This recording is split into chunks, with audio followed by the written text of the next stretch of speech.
Good evening दोस्तों। आज की इस वीडियो में मैं बात करने जा रहा हूँ क्लास 12th के हिस्ट्री बुक फर्स्ट का चैप्टर 2। ख़ास तौर पे चैप्टर का नाम है किंग, फार्मर और टॉन, जिसको आप हिंदी में बोल सकते हैं राजा, किसान और शहर। और ये उस टाइम का है, ख़ास तौर पे जो 600 BCE से 600 CE के बीच का। ये एक ऐसा समय था जब आप देखते हो एक तरफ हड़प्पा सिविलाइजेशन डिक्लाइन हो गया और दूसरी तरफ एक नई सिविलाइजेशन की डेवलपमेंट हुई। तो NCERT के हिसाब से हड़प्पा का जो टाइम पीरियड दिया हुआ है वो 2600 से लेके 1900 तक का है, लेकिन बाद के जो 300-400 साल है वो लेटर हड़प्पा कहा जाता है, जिसमें जगह जगह पे हड़प्पा सिविलाइजेशन के रेलिवेंस मिला है। तो जब अगर आप बात करें हड़प्पा के बाद एक नई सिविलाइजेशन, एक नई सिस्टम का, तो उसमें ऋग्वेद का जिक्र किया जाता है कि 1500 के आसपास में ऋग्वेद लिखा गया और उसके बाद से वैदिक लोगों ने एक नई सभ्यता की शुरुआत की। और जिसकी शुरुआत का जो एक महत्व हमें है वो ये देखने को मिलता है कि ख़ास तौर पे गंगा जैसी नदियों के किनार में, सिंधु जैसे नदियों के किनार में और बाकी जो क्षेत्रीय नदी थी उनके किनार में नई नई बस्तियां डेवलप होने लगी। जब बस्तियां डेवलप होने लगी उसके साथ में लोगों का लाइवलीहुड भी डेवलप हुआ और बेसिक लेवल से हम राज्य की ओर तक, महाजनपद जिसको कहा गया, और एक किंगडम की ओर भी बढ़ते हुए देखेंगे। और जिसका शुरुआत केवल उत्तर भारत में ही नहीं, दक्षिण भारत में भी देखेंगे। और ये समझने का प्रयास करेंगे कि समाज के निर्माण से समाज में विभाजन तक क्या समानता रही और क्या क्या नए बदलाव आए जिसकी वजह से समाज में जो है एक असमानता या डिफरेंसेज पैदा हुआ। इस चैप्टर की शुरुआत में ही दो शब्द दिए हुए हैं जिसका नाम है प्रिंसेप और पियादासी। जेम्स प्रिंसेप जो एक सर्वेयर था ईस्ट इंडिया कंपनी में, उसने अशोका के पिलर को अलग अलग जगहों का सर्वे किया। उसमें उसे एक शब्द निकल के आया जिसको उन्होंने ट्रांसलेट किया, जिसका मतलब था पियादासी। पियादासी का इंग्लिश मीनिंग होता है प्लीजेंट टू बीहोल्ड, एक ऐसा व्यक्ति जिसको सब कोई पसंद करता है।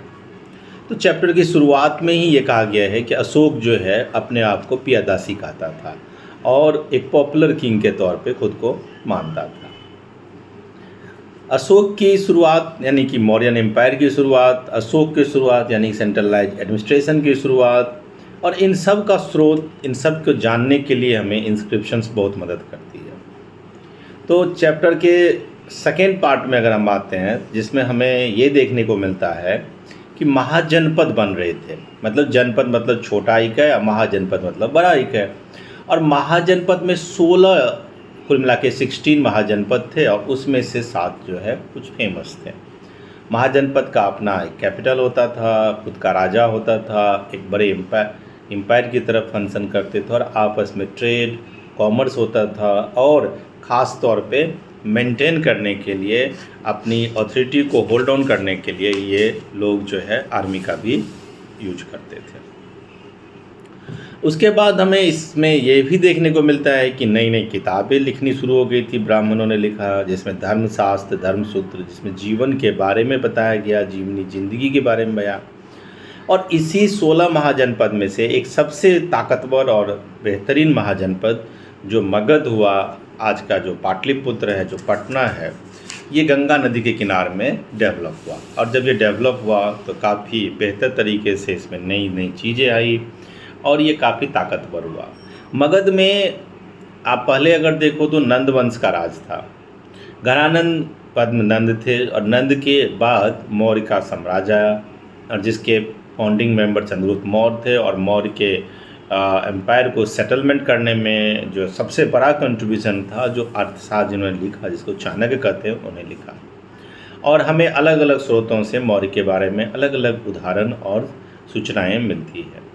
लेकिन जब भी कभी हम एडमिनिस्ट्रेशन की बात करते हैं तो एडमिनिस्ट्रेशन जो है वो एक कंसोलिडेटेड होता था, सेंट्रलाइज होता था, लंबी दूरी की यात्रा करते थे, और एक ही सिमिलर सिस्टम थे जहाँ पे आपको फैमिलियर वे में एक ऑर्गेनाइजेशन में जो रूल रेगुलेशन है वो सेम ही वो दूसरे ऑर्गेनाइजेशंस में भी वो फॉलो होते थे। खास तौर पे तक्षशिला से, उज्जैन से, राजगिरी से, ये सेंटर ऑफ ऑर्गेनाइजेशंस होता था जहाँ से रूल किए जाते थे।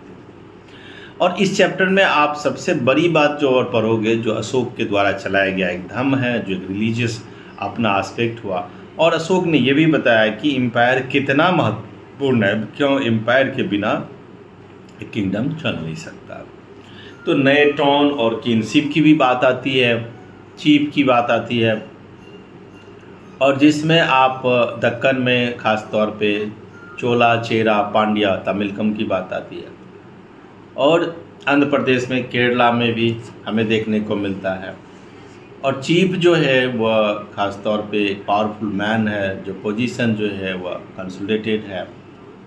और इसमें हम देखेंगे कि एस्टैब्लिश हुआ किंगडम नॉर्थ वेस्टर्न में, लॉन्ग डिस्टेंस ट्रेड में। सोशल ओरिजिन जो है वो अक्सर ऑब्सक्योर दिखाया गया है, और राजा को जो है इसमें एक ईश्वर का अवतार माना गया है, डिवाइन किंग माना गया। राजा सबसे सुप्रीम है।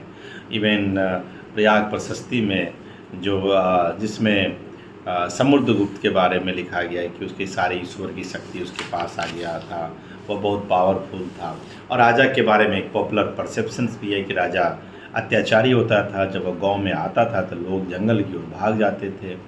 और एक तरह से राजा जो है वह आपको एक नई नई तरकीब निकालता था, जिसमें प्रोडक्शंस किया जैसे क्रॉप रोटेशंस की बात हो, लैंड के साइज को कम करने की बात हो, फर्टिलाइज़र यूज करने की बात, सब भी बताया गया था। रूरल सोसाइटी में समाज बटा हुआ था जाति के आधार पे, और जो है प्रोफेशन के आधार पे, और जो बटा हुआ था वो एब्सोल्युटली बटा हुआ था। उनकी लेवल और स्टेटस भी देखते थे। अगर हम बात करें तो ज़मीन का जो हिस्सा है उस पर ज़्यादातर बड़े परिवारों का हिस्सा रहता था, अमीर लोगों का हिस्सा होता था, और लैंड की ग्रांट देने का अधिकार भी उन्हीं का था, सबको अधिकार नहीं होता था। इसी के केस में हम प्रभावती गुप्ता की देखते हैं, जो कुषाण रूलर के यहाँ शादी हुई थी, और गुप्ता पीरियड में जो है उसके डॉटर थी, और उनको दिखाया गया है कि कैसे उन्होंने अपने हिस्से की संपत्ति दान में दे दी। लेकिन ये अधिकार सबको नहीं होता था।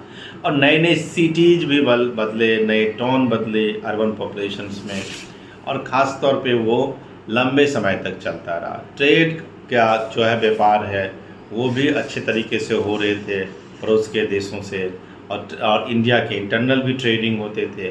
कॉइन और किंग का एक सबसे बड़ा रोल होता है। राजा जो है अपने नाम का सिक्का चलाता था, और जो सिक्का होते थे राजा के नाम से भी होते थे, और या राजा जो है नाम से नहीं भी होते थे तो राजा चलाते थे, और उस पर जो है अलग अलग चीज़ें लिखी थी। लेकिन जैसे जैसे सिस्टम बदलता गया, सिक्के की फीचर्स भी बदलते गए। और इसी में हम इंस्क्रिप्शंस की बात देखें तो इंस्क्रिप्शन तो हमेशा से फ़ायदेमंद होता है, लेकिन इंस्क्रिप्शंस के अंदर में भी त्रुटियाँ होती है। त्रुटियाँ ये थी कि इंस्क्रिप्शंस के सारी बातें स्पष्ट क्लियर नहीं होता था, कुछ बातें लिखी गई थी जो समझ में आता था, कुछ नहीं समझ में आता था, उसका रेलिवेंस बदल गया था। तो ये सब समस्या जो है हमें देखने को मिलता है। और इस चैप्टर में हमें एक बार बेसिक तौर पे एडमिनिस्ट्रेशन डेवलप कैसे हुआ, टाउन कैसे डेवलप हुआ, लोगों की लाइफ स्टाइल कैसे बदली, इन सब चीज़ों के बारे में दिया गया है, और काफ़ी इंटरेस्टिंग भी है। Thank you.